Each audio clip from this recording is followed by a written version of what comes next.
The whisper of recycled air fills first class like expensive silence. Marcus Thompson sits in 2A, his tablet glowing with Boeing's contract, the partnership that will reshape aviation technology. Monday's signature ceremony already planned, champagne already chilled. Then comes the clicking, designer heels on carpet, war drums in Prada. Patricia Hayes stops beside him, her flight attendant smile cracking at the edges like old paint on a perfect facade. Behind her, Harrison Wellington grips his briefcase like a life raft in an ocean of his own making, sweat beading on his pale forehead despite the cabin's perfect 68 degrees. His eyes dart between Marcus and the seat, pupils dilated with something beyond entitlement, raw, primal fear. "This is Mr. Wellington's seat," Patricia announces, not asking, telling. Each word drops like a gavel in a courtroom that doesn't realize it's in session. "He always sits here." Marcus looks up, slow, deliberate. The movement of a man who has learned that sudden motions make nervous people reach for their weapons, literal or otherwise. The cabin tilts toward them, phones rising from laps like periscopes, conversations dying like engines flaming out. "Then he should have booked it," Marcus says, holding up his boarding pass. 3 words. 2A. His. Wellington's hand shakes as he pulls out his wallet, the leather worn smooth from years of solving problems with its contents. Bills scatter on the tray table like autumn leaves in a windstorm. 500, 1,000, the denominations climbing with his desperation. "Please," he whispers, and there's something broken in his voice, like glass grinding against itself. "You don't understand. I need this exact seat." His voice cracks, revealing depths of need that go beyond privilege. "I'll pay anything." The money lies there between them, green evidence of a system everyone knows exists but pretends doesn't. Patricia's eyes flick to it with the practiced calculation of someone who has made this transaction before, knowing exactly what each bill represents. Not just currency, but permission. Someone's camera finds them, the lens focusing with digital precision. A red light blinks in Marcus's peripheral vision. The first-class cabin is no longer about comfort. It's about to become a courthouse where justice charges interest. Patricia Hayes calls Supervisor Robert Mitchell, whose military bearing fills the aisle like smoke before fire. 20 years of airline protocol battles with the smartphones pointed at him like witnesses he can't intimidate into silence. His jaw works silently, processing the scene, money scattered like breadcrumbs leading to discrimination, phones recording like court reporters, a black man in first class refusing to follow the unwritten rules that govern altitude and attitude. "Sir, we need you to comply immediately," Mitchell says, his voice calibrated between authority and caution, riding the edge between command and request. The cameras make him careful. The money makes him nervous. The combination makes him dangerous. Marcus Thompson doesn't move. His stillness fills more space than motion ever could. The way a held breath makes a room feel smaller. "I'd like to see the written policy that requires me to give up my assigned seat." Each word drops like evidence into a court reporter's transcript, building a case he's been preparing for his whole life without knowing it. Wellington's breathing quickens, the sound of anxiety becoming panic, becoming desperation. He fumbles in his briefcase, pulling out prescription bottles that rattle like dice in a game where everyone loses. "I have a condition," he stammers, the words tumbling over each other. "Severe anxiety. PTSD from turbulence 5 years ago. This seat, 2A, it's the only place I can—" His voice fractures like safety glass, spider webbing, but not quite shattering. "Please, I'll pay whatever you want." The bills multiply on the tray like a virus replicating. 2,000 now. 3. each $100 note a small surrender, a tiny white flag in a war. Wellington doesn't understand he's already lost. Patricia's fingers twitch toward the money, muscle memory from countless similar transactions, then pull back. The cameras see everything. The internet forgets nothing. The price of her greed just exceeded her credit limit. Maya Rodriguez in 3B holds her phone steady, framing the shot with a filmmaker's instinct inherited from a generation that documents everything because they know history is written by whoever has the best footage. She's 26, works in social media, knows viral content when she sees it brewing like a storm system on radar. Her Instagram story is already updating. "Y'all won't believe what's happening on my flight right now." The first domino tips with a soft click that will echo for years. "This is getting ridiculous," mutters the businessman in 2C, loud enough to be heard, careful enough to avoid taking sides. He's learned the corporate art of visible neutrality, of being present without being accountable. The elderly couple in 4A watches with the exhausted recognition of people who've seen this play before. Different cast, same script, same ending where dignity gets priced by the pound. Patricia leans closer to Marcus, drops her voice to a whisper that carries anyway, the way secrets do in small spaces. "Sir, Mr. Wellington is a valued platinum member. He's special to us." The word special hangs in the air like a noose looking for a neck, like history repeating itself at 30,000 feet. "I'm also a platinum member," Marcus replies, pulling out his card. The black metal catches the light, reflecting privilege that apparently comes in shades. "Unless some platinum members are more special than others?" Mitchell's hand moves to his radio, the gesture choreographed from 100 similar scenes. The threat is meant to end resistance, but it looks like surrender wearing a uniform.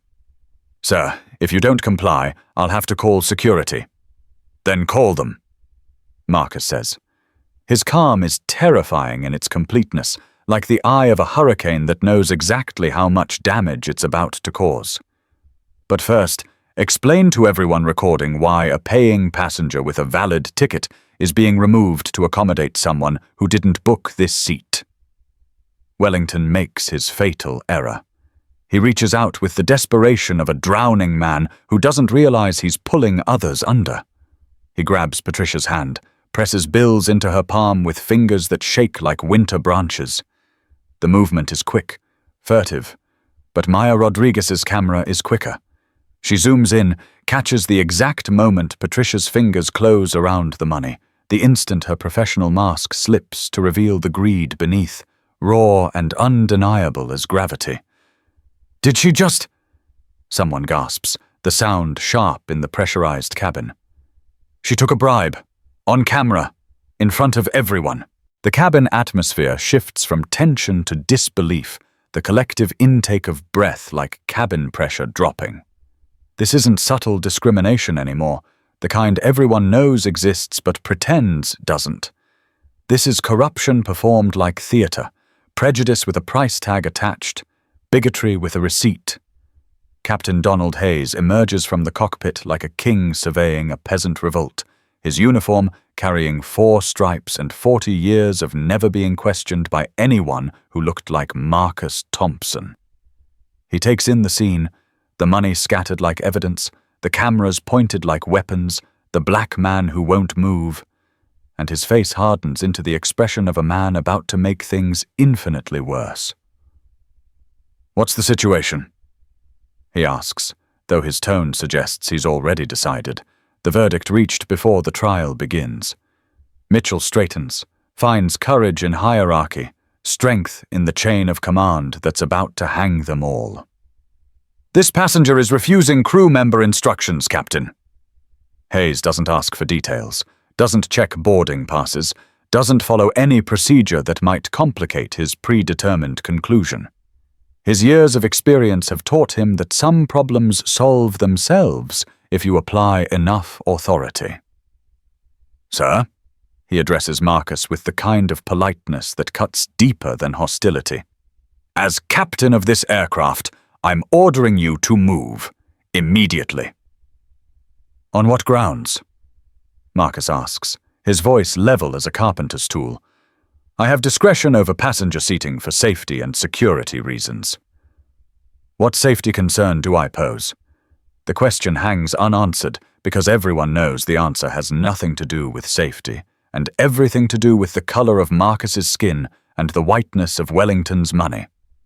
The silence stretches like a rubber band about to snap and take someone's eye out. Marcus pulls out his phone. Speed dial. Speaker on. The cabin leans in to listen like congregants at a sermon they don't know will become a eulogy. Samantha, it's Marcus. Kill the Boeing deal. The words hit like turbulence in clear skies. Wellington stumbles backward as if physically struck. Patricia's mouth opens in a perfect O of shock, the money in her hand suddenly feeling heavier than lead. Mitchell's radio hand freezes mid-motion like a video buffering. I'm sorry, sir. Did you say... Samantha's voice carries through the speaker, professional concern barely masking shock. You heard me. Cancel everything. The entire 4.2 billion. All contracts, all subsidiaries, all partnerships with Skyline Airways. Effective immediately. The number hangs in the air like a price tag on prejudice. 4.2 billion. Enough to buy several airlines. Enough to fund thousands of first-class tickets. Enough to make discrimination the most expensive mistake in aviation history. Sir, that's... Are you certain? I'm being removed from a flight for the crime of sitting while black. So yes, I'm certain. Send the cancellation notices now. He ends the call. The silence that follows is louder than engines, deeper than the space between ground and cruising altitude. Wellington has gone pale, his anxiety medication forgotten, replaced by a different kind of panic. The kind that comes with realizing you've just cost more money than most people see in a lifetime. Patricia still holds his money, but now it feels like evidence at a crime scene, 30 pieces of silver for a modern betrayal. Boeing? Mitchell whispers, the word escaping like air from a punctured lung. Did you say Boeing? Marcus doesn't answer. He's already scrolling through his contacts, finding another number, building his case one call at a time. Jessica? Yes, I need you to draft a press release. Skyline Airways just lost the Boeing partnership. Discrimination lawsuit to follow. The cabin erupts in whispers, the sound like wind through wheat fields of witnesses. Passengers Google frantically, thumb-typing searches that connect dots like a child's puzzle, revealing a picture nobody wants to see. Marcus Thompson. Next-gen technologies. Boeing deal. The pieces connect like a jury reaching a verdict. The man they're trying to remove isn't just any passenger. He's the CEO whose company just revolutionized aviation communications. He's Boeing's newest partner. Was Boeing's newest partner. Was about to make Skyline Airways rich beyond their discriminatory dreams. Wait, Wellington stammers, his face cycling through emotions like a slot machine where every combination loses. There's been a misunderstanding. I don't need the seat that badly. I can sit somewhere else. But it's too late for retreat. The battle lines are drawn in money and melanin. The cameras are rolling like dice that always come up snake eyes for justice. The money has changed hands like a torch passing from one generation of discrimination to the next. Airport police are already walking up the jet bridge, their shadows falling across the aircraft door like a final curtain on the theater of the absurd that first class has become. 3 officers enter. They look tired, like men who've removed too many passengers for too many reasons that would never hold up in court, but always hold up at 30,000 feet. The lead officer, Sergeant Thompson, the irony of the shared surname not lost on anyone with a sense of cosmic humor, approaches with the weary professionalism of someone who knows he's about to become evidence in a case that will outlive his career. Sir, We need you to come with us, he says to Marcus, because of course he says it to Marcus.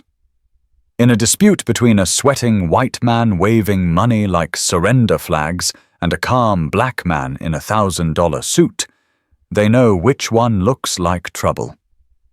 They've been trained to see threats in shades of brown. Marcus stands slowly, every movement deliberate, designed for the dozen cameras tracking him like he's a rare species being documented for some future museum of American shame. He straightens his tie.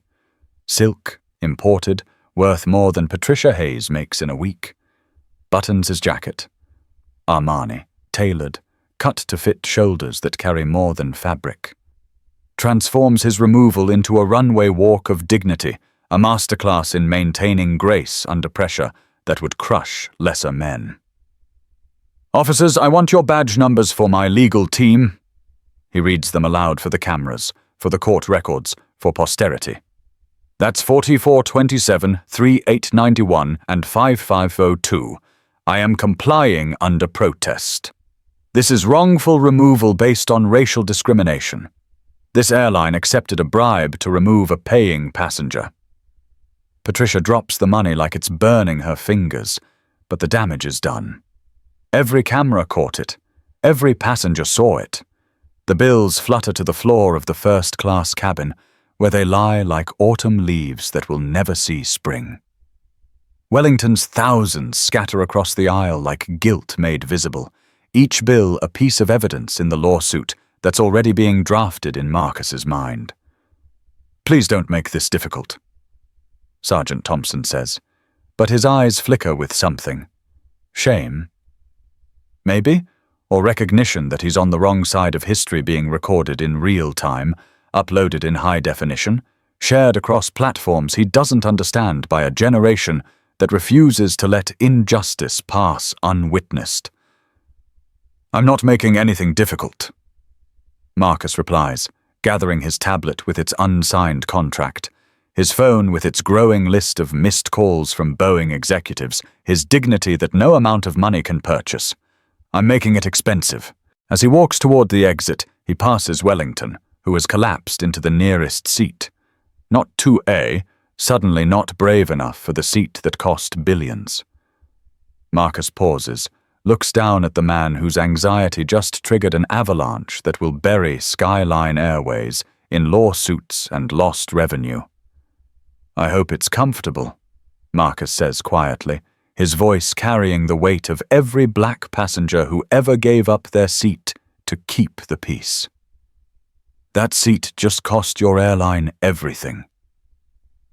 The last thing Marcus sees before leaving is Maya Rodriguez, still filming, tears streaming down her face as she mouths the words, "I got it all." And she did. Every frame a nail in the coffin of discrimination. Every second a testimony that privilege has a price, and Skyline Airways is about to pay it with interest. The VIP lounge at JFK Airport becomes Marcus Thompson's war room, command center for a battle that started at 30,000 feet, but will be fought in courtrooms and boardrooms and the court of public opinion. He sits in a leather chair that costs more than most people's monthly rent, his phone pressed to his ear, while his laptop screen fills with notifications like a slot machine hitting jackpot after jackpot of vindication. Yes, Gloria, I need you here within the hour, he tells his attorney, his voice carrying the controlled burn of righteousness monetized. Bring the whole team. We're not just suing for discrimination. We're going after the pattern. He pauses, listens to her questions. Yes, I have evidence. More than you can imagine. His phone buzzes with another call. Boeing. The name flashes like a warning light on his screen. He lets it go to voicemail for now. Let them sweat. Let them wonder if their newest partner just became their biggest problem. Let them calculate the cost of standing by him versus standing by an airline that just made discrimination a spectator sport. The stock market has already started its judgment. Skyline Airways dropped 8% in the first hour of trading. each percentage point worth millions in market cap, evaporating like dignity in first class. Maya Rodriguez's video spreads across social media like wildfire in drought season. The title is perfect in its simplicity, devastating in its accuracy. Black CEO forced to give up first-class seat, bribe caught on camera. The thumbnail shows Patricia Hayes with cash in her hand, her face frozen in that moment, between greed and recognition. The exact second she realized her price was being broadcast to the world. Within an hour, the video has been shared across platforms Marcus barely understands. TikTok, Instagram, Twitter, or X, as it insists on being called now. Each platform adding its own layer of outrage, its own chorus of voices demanding justice. The comments become a river of testimony, thousands sharing their own stories of aerial discrimination, their own moments of being made to feel less than human at higher altitudes. Alex Turner, aviation blogger with 2 million followers and the investigative instincts of a bloodhound catching scent, picks up the story within the hour. His research is swift, thorough, devastating. A reverse image search pulls up Marcus's corporate headshots. LinkedIn provides the corporate biography. Tech conference attendance lists confirm the connections. The threads weave together into a rope that will hang Skyline Airways. "Holy shit," Turner tweets, the profanity justified by the magnitude of the revelation. "That's Marcus Thompson, CEO of Next Gen Technologies. The man Skyline just kicked off their plane controls, the Boeing deal that could revolutionize aviation communications. They just discriminated themselves out of billions." The retweets explode like popcorn in hot oil. Financial Twitter picks it up, adding spreadsheets and market analysis. Tech Twitter amplifies it with insider knowledge of what next-gen's technology means for aviation. Black Twitter transforms it into a movement, a rallying cry, a moment of collective recognition that this time, this one time, the discrimination came with a price tag that white folks could understand. Flying. While black trends worldwide within 2 hours, but it's the details that make the story stick like gum on airline carpet. The contract value appears in every headline, every tweet, every shocked reaction. It's not just discrimination. It's the most expensive discrimination in airline history, and the bill is still being tallied. Marcus's phone rings again. Unknown number with a 212 area code, Manhattan prefix. He answers this time, instinct telling him this call matters. "Mr. Thompson, this is Sarah Collins. I was working your flight. I'm a flight attendant with Skyline." Her voice shakes like autumn leaves in a storm she's been watching gather for years. "I saw everything, and I need you to know, this isn't the first time." Marcus sits up straighter, his spine aligning with possibility. "What do you mean?" "I've been documenting it for 3 years. Every time they move someone for a premium passenger, every time Patricia takes money, every time Captain Hayes backs her up." She takes a breath that sounds like courage gathering itself for a leap. "I have videos, 47 of them." The room seems to tilt on its axis. Marcus closes his eyes, sees his father's face floating in the darkness behind his eyelids. James Thompson had worked as a janitor at Detroit Metropolitan Airport for 30 years, pushing mops and emptying trash while planes he could never afford to fly took off over his head. Never missed a shift. Never complained about cleaning up after people who looked through him like he was furniture. Never fought back against a system designed to keep him grounded. "Don't make waves," he used to tell young Marcus, his voice heavy with the weight of learned helplessness. "Waves drown black folks first." But Marcus had learned to swim in different waters, had learned that sometimes the only way to survive is to become the tsunami. "Can you send them to me?" he asks Sarah. I could lose my job. You could change an industry. Silence stretches between them like a tightrope over an abyss. Then, check your email in 5 minutes. The password is your seat number. She hangs up before he can thank her, before he can tell her that her courage is worth more than any job. 5 minutes later, the email arrives like evidence from heaven. Subject line, "The real skyline." He types the password with fingers that don't shake despite the magnitude of what he's about to see. 2A. The folder opens like Pandora's box upgraded for the digital age, like every racist's nightmare of accountability made manifest. 47 videos, meticulously organized by date, each one a small death of dignity captured in high definition. He clicks the first one, dated 3 years ago. Patricia Hayes training a new flight attendant, her voice clear as discrimination crystallized. Some passengers have priority beyond their tickets. The Wellingtons, the Ashfords, the Richardsons. They get whatever seat they want. If someone's already there, we accommodate our special guests. Always. Accommodate. The word tastes like poison sweetened with corporate speak. The second video, a Latino man being moved from first class to coach. His daughter, maybe 8 years old, clutching a Moana doll, crying as they gather their belongings. Patricia Hayes smiling that same plastic smile that Marcus now recognizes as the face of systemic racism. "Thank you for your flexibility," she says, as if flexibility is just another word for accepting injustice. The third, an elderly black woman, probably 70, wearing her Sunday best for what might be a rare flight. Being told her first-class seat was incorrectly assigned, despite the ticket in her weathered hands saying otherwise. The confusion on her face as she's escorted to coach breaks something in Marcus's chest. The triumph on the white man's face as he settles into her seat makes him want to break something else. Video after video. A pattern as clear as runway lights guiding planes full of discrimination to land safely in the hangar of systemic racism. Marcus feels something shift in his chest. This isn't just about him. It never was.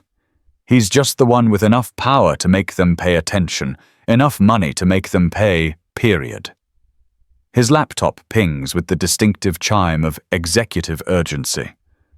Thomas Morrison, CEO of Boeing, has sent a personal email. Marcus reads it twice, parsing the corporate speak for human meaning. "Marcus, I'm seeing the news. This is beyond unacceptable. Boeing stands with you completely. Whatever you need, legal resources, public support, pressure on Skyline, say the word. Some things matter more than contracts. We can sign with any airline.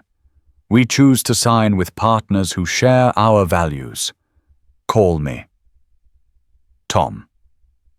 It's corporate speak for choosing sides. It's Boeing saying they value Marcus more than Skyline. It's billions of dollars of backup wrapped in bureaucratic language. It's the kind of support that turns lawsuits into landmarks. The news breaks on CNN at 2 p.m. Eastern, just as America settles in for afternoon coffee and outrage. Anderson Cooper doesn't hold back, his silver fox gravitas lending weight to words that might otherwise sound like hyperbole. A shocking video has emerged showing what appears to be systematic discrimination at Skyline Airways. The passenger removed? Marcus Thompson, CEO of Next Gen Technologies, who just cancelled a multi-billion-dollar deal with Boeing as a result. They play the video, then they play it again, and again. The money-changing hands becomes the image that defines the story, the frame that will be frozen in time like a monument to greed. Patricia Hayes becomes the face of corporate discrimination, her smile in the footage now looking like the rictus grin of someone who just realized they're famous for all the wrong reasons.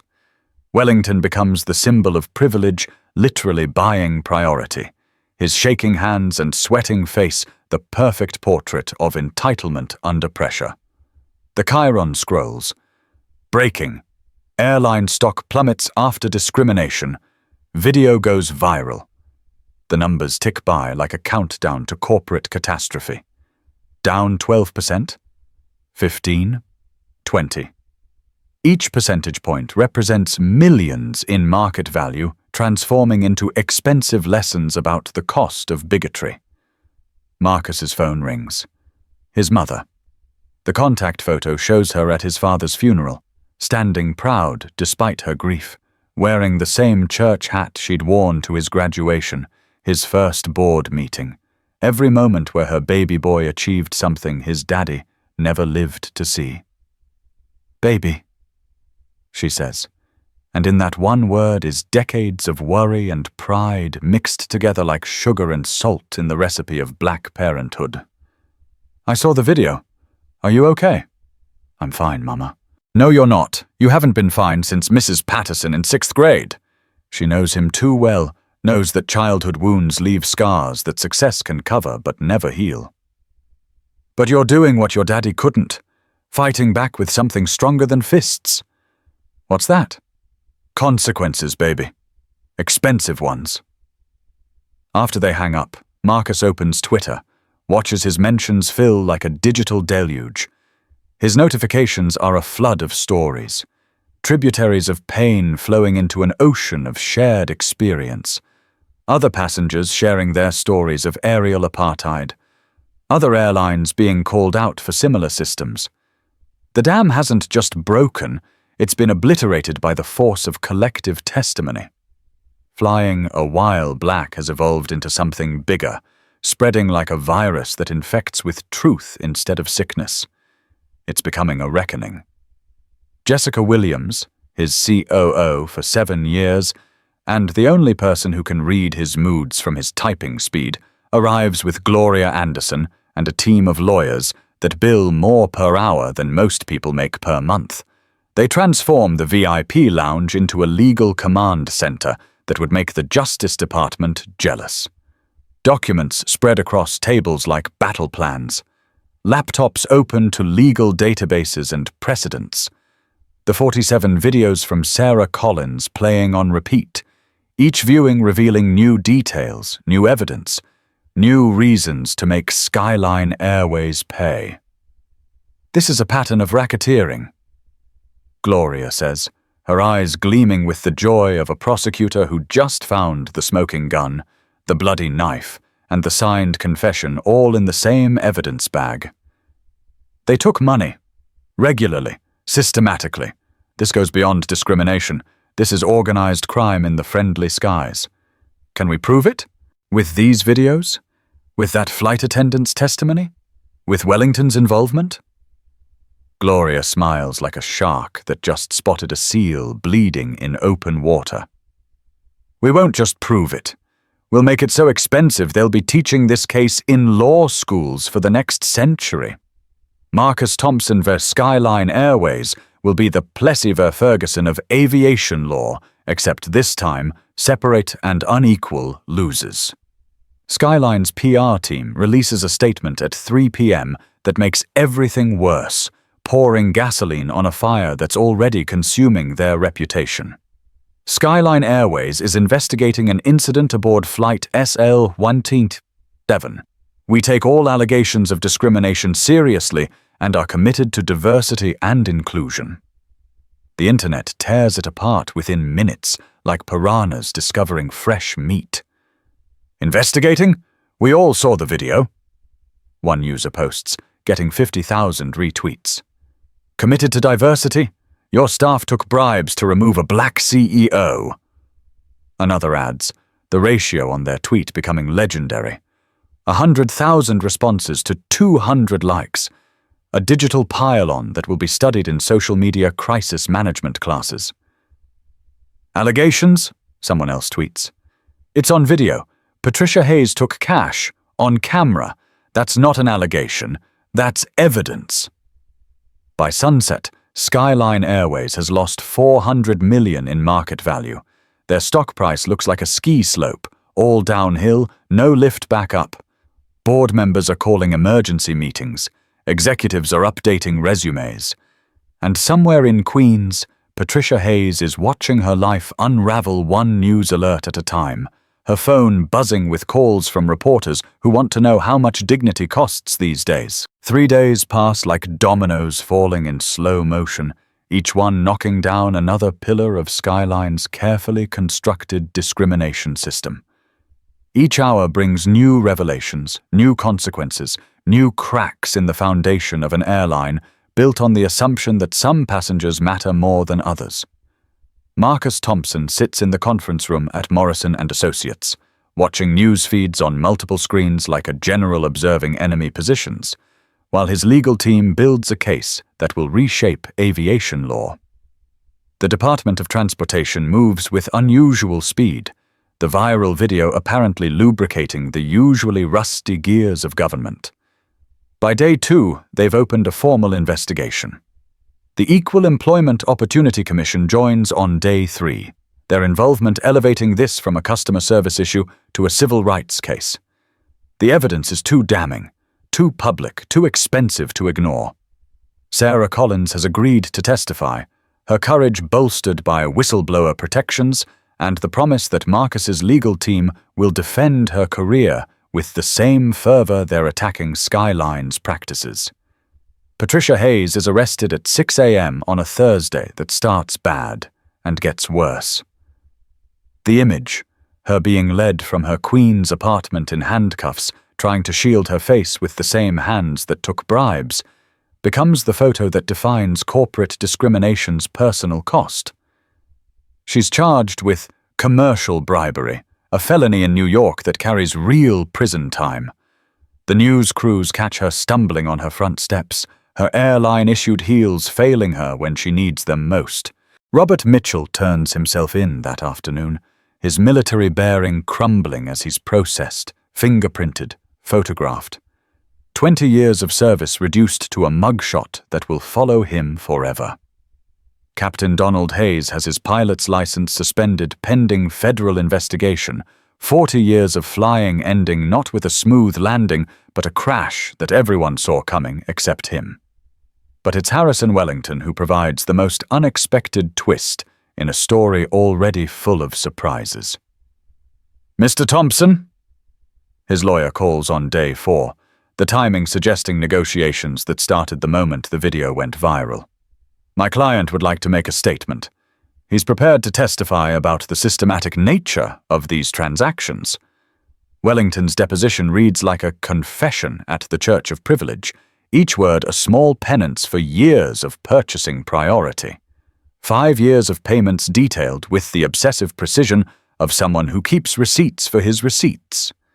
$50,000 in small bills, handed over in bathroom stalls that smelled of disinfectant and discrimination, in empty galleys where right and wrong got mixed up with the beverage service. A system so normalized that Skyline employees had a code name for it. Premium Accommodation Protocol, corporate speak for corruption. "I'm not proud of what I did," Wellington says in his recorded statement, his voice smaller than the man who demanded seat 2A. "My anxiety disorder isn't an excuse. I used my wealth to buy comfort at the expense of other people's dignity. I want to make this right." He reveals more than just his own payments, pulling back the curtain on a whole production. He names names like a mob informant in witness protection, other wealthy passengers who participated in the payment for priority scheme, other flight crews who facilitated with the smooth efficiency of drug dealers. A network of discrimination that touches every major route Skyline flies, a web of bigotry with a price list attached. Skyline stock price craters like a meteor impact, down 35% in 3 days. 800 million in market value evaporated, transformed into a very expensive lesson about equality. Boeing formally announces they're reassessing all airline partnerships in light of recent revelations. Translation: Skyline is toxic, and the multi-billion-dollar deal is following Marcus out the door, taking its potential profits with it. Richard Blackstone, Skyline's CEO for 12 years and counting, down, calls an emergency board meeting that becomes his execution. The boardroom at Skyline headquarters, all glass and chrome and modern design that suddenly looks as outdated as their policies, fills with members who smell blood in the water. The vote of no confidence is unanimous. 12 votes to 0, with Blackstone abstaining from his own professional funeral. He's out before lunch, his golden parachute shredded by the criminal investigation that makes his severance package evidence rather than reward. The interim CEO, Maria Gonzalez, inherits a company in freefall without a parachute, a plane with its engines on fire trying to land in a storm.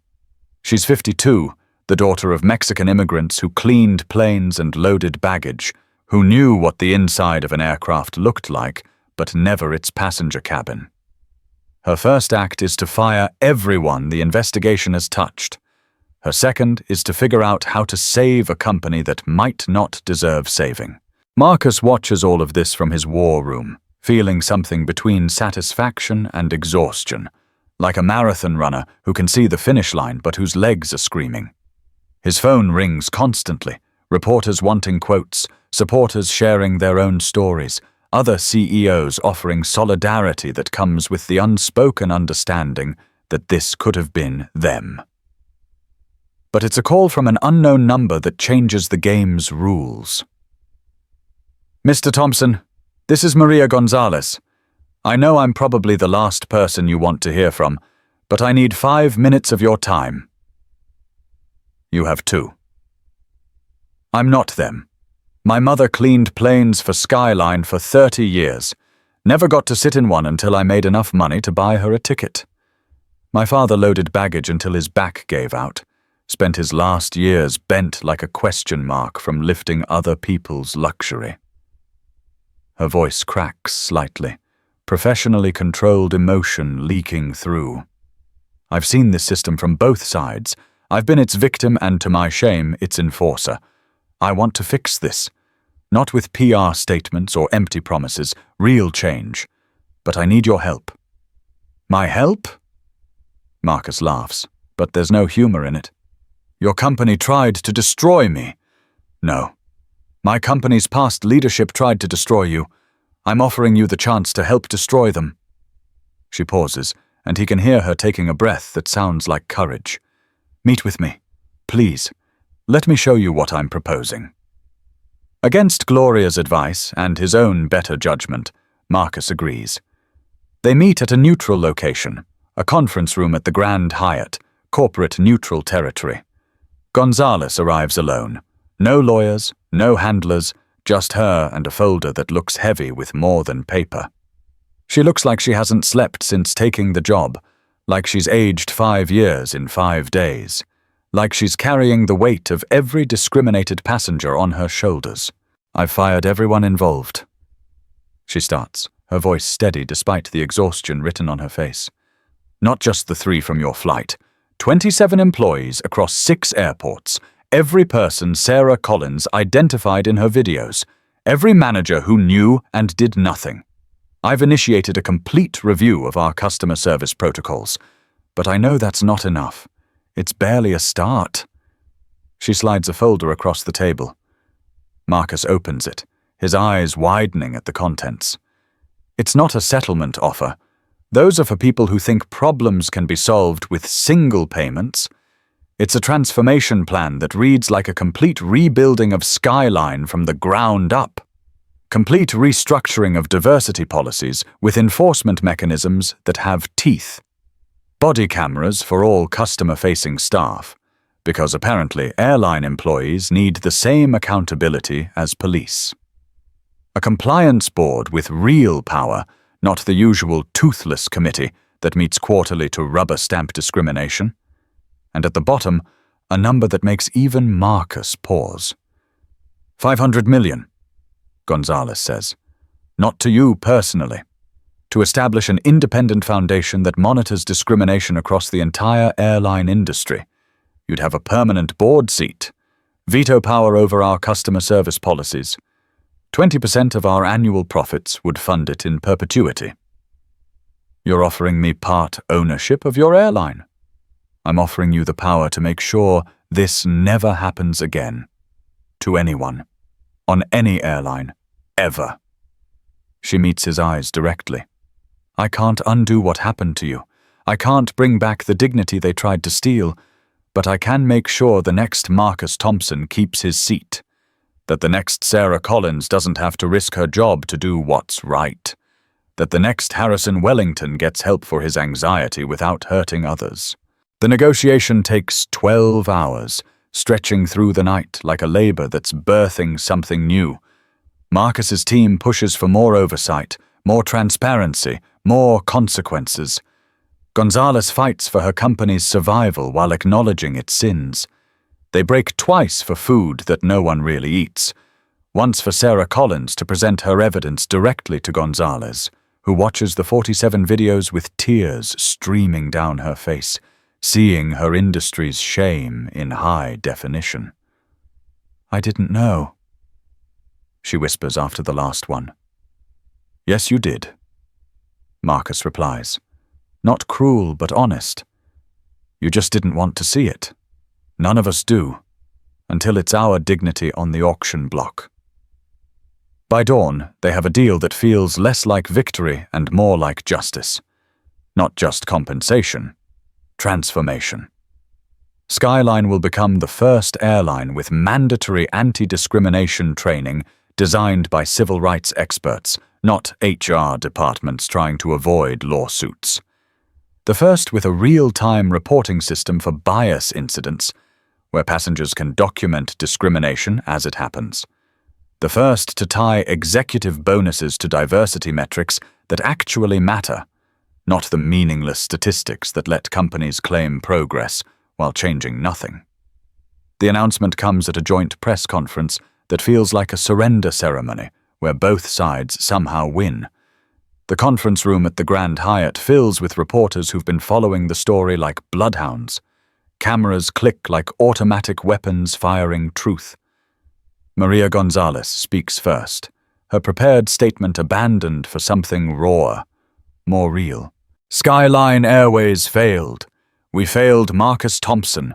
We failed thousands of passengers who trusted us to treat them with dignity. We failed our own values, if we ever really had them. She looks directly at the cameras, knowing this moment will define her career, maybe her life. This isn't about damage control. This is about acknowledging that our damage was the control we exerted over who belonged in which seats. That ends today.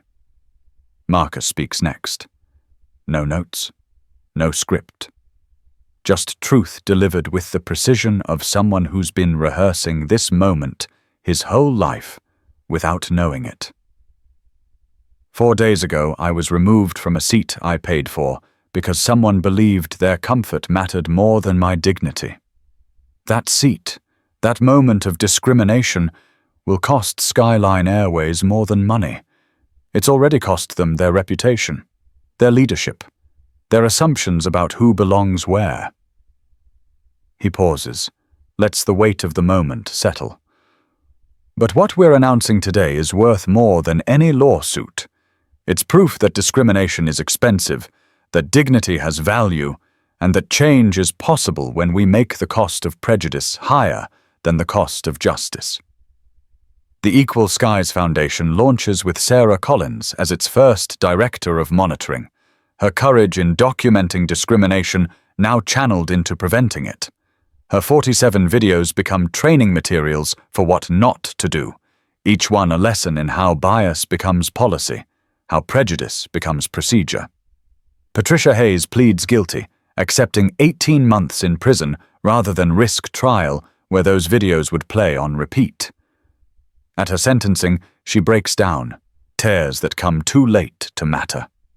"I was just following protocol," she sobs, the words hanging in the courtroom like a confession to more than bribery. The judge, a black woman who's probably heard every excuse for discrimination, responds with the patience of someone who's tired of explaining obvious truths. So were the guards at Nuremberg. The "I was just following orders" defense didn't work then. It doesn't work now. Next case. Wellington surprises everyone by becoming an unexpected advocate for reform. His donations to Equal Skies grow beyond the mandated millions to voluntary contributions that fund pilot training for students who look like the people he helped displace. He enters intensive therapy, not the kind where rich people talk about their feelings, but the kind where they confront the damage their feelings caused others. "I let my mental health become a weapon against other people's dignity," he says in a recorded statement that plays at Equal Skies training sessions.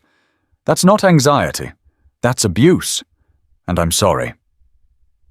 3 months later, the first Equal Skies report card comes out. Every major airline gets graded on their discrimination complaints, their diversity metrics, their seat assignment patterns. Skyline, under Gonzalez's leadership, shows the most improvement, from an F to a C+ in 90 days. Not great, but trending in the right direction. Other airlines scramble to improve their grades before the next quarterly report makes their discrimination public. But the real moment of triumph comes quietly, without fanfare or press releases. Sarah Collins completes her pilot training, funded by the settlement, supported by the foundation she helped create. The woman who risked everything to document discrimination now sits in the cockpit, holding the controls instead of serving drinks. Captain Sarah Collins. The title tastes like justice. "You saved our company," Gonzalez tells her at the wing-pinning ceremony. "No," Sarah replies, adjusting her new captain's hat. "I saved our conscience. The company was just a side effect." Marcus watches from the audience, thinking about his father, about Mrs. Patterson in 6th grade, about every moment when dignity was denied, and he had to smile through it. His phone buzzes with a text from his mother. "Your daddy would be so proud. Not of the money, of the change." He's about to respond when another text arrives, this one from Thomas Morrison at Boeing. "Congrats on Equal Skies launch. BTW ready to revisit that contract? Same terms, same timeline, different airline partners who actually share our values." Marcus smiles. Types back, "Let's talk Monday, but this time I pick where I sit." 6 months after flight SL-11847, the Equal Skies Aviation Academy holds its first graduation in a hangar at Atlanta International Airport.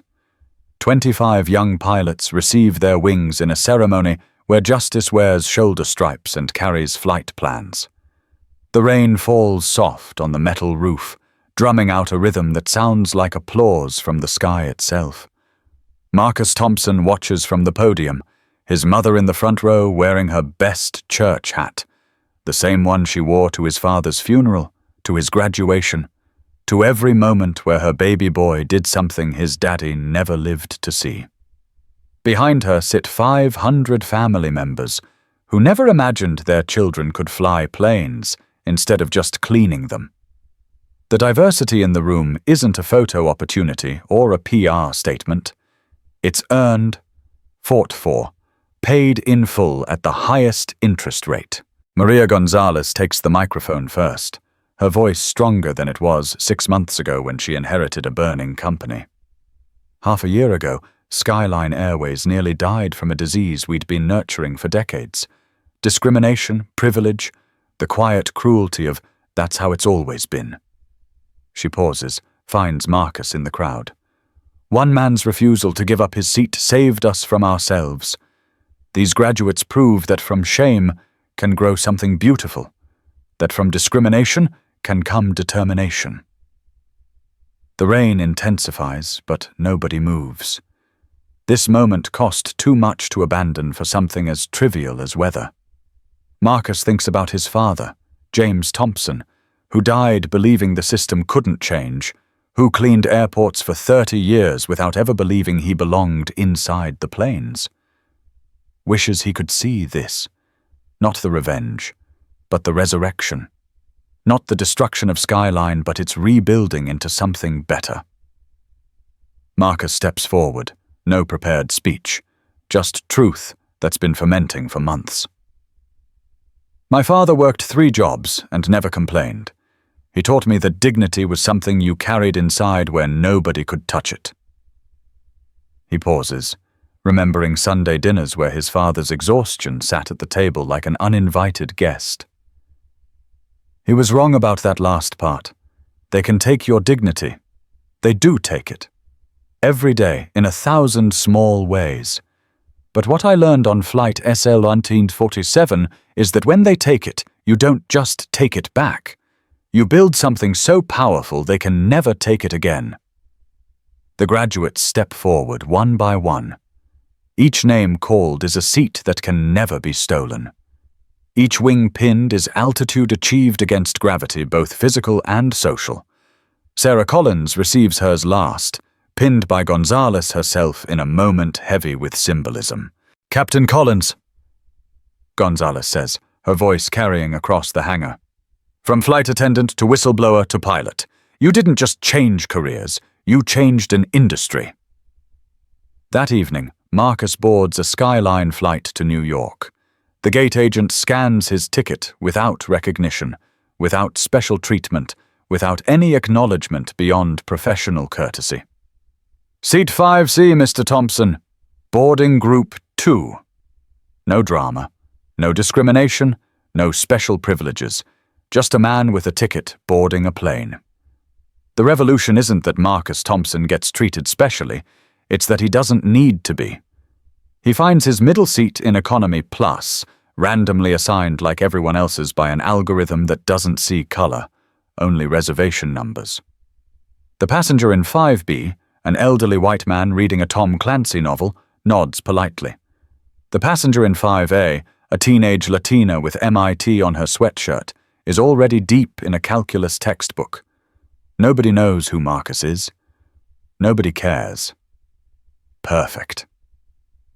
As the plane rises above Atlanta, Marcus opens his laptop to review tomorrow's Equal Skies board meeting agenda. International expansion starting with the European Union. The James Thompson Memorial Scholarship launching for children of service workers. Skyline's latest diversity audit showing continued improvement.